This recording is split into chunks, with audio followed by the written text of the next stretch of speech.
Hello bachcho, let's see this question. The question says a body is released from top of a tower of height h meter.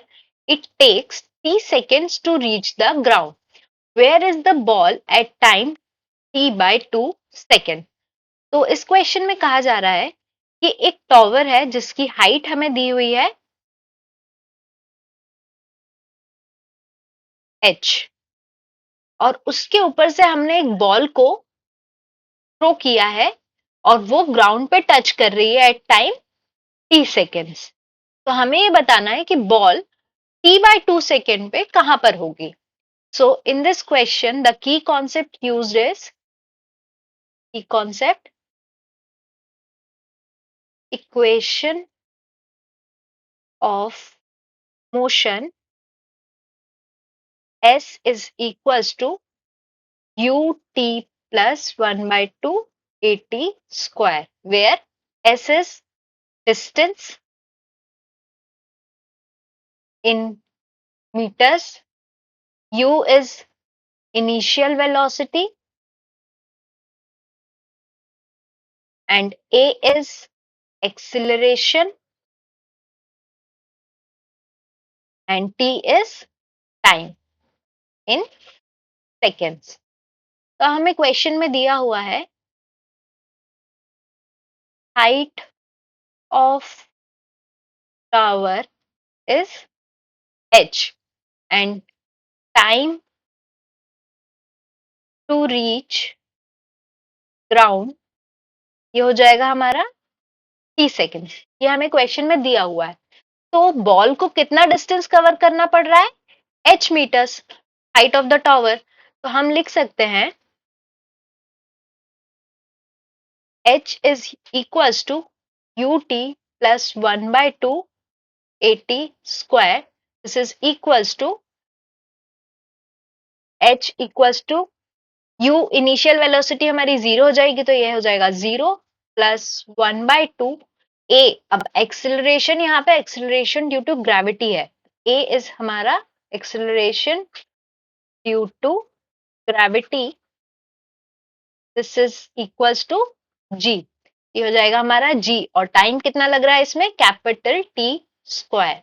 इससे हमें equation मिला h is equals to 1 by 2 g t square. अब हमें question में ये निकालना है at t equals to t by 2 second.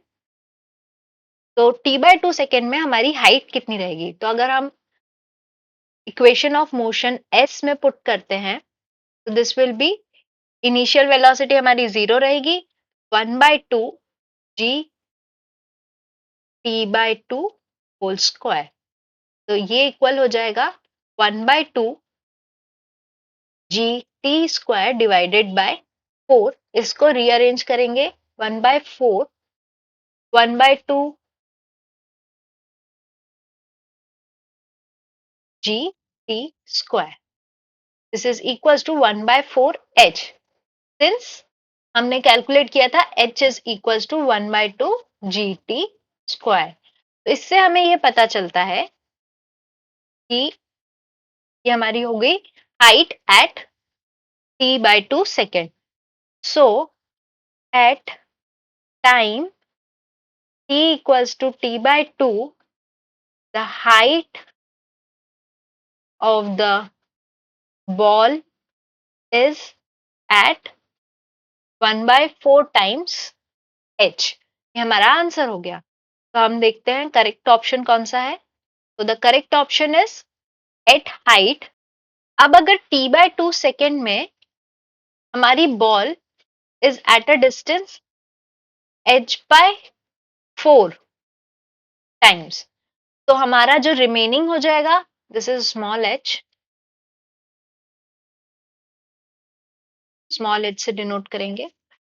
तो जो ये ग्राउंड से इसका डिस्टेंस कितना हो जाएगा h minus h by 4। This is equal to three h by 4।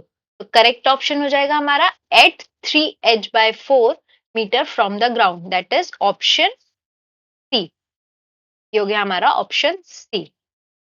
तो इससे हम लिख सकते हैं answer The ball is at 3h/4, यहाँ पे भी हमारा ये डिनोट होगा स्मॉल h से, from ground. So the correct option is option C. Hope you understood the question. All the best.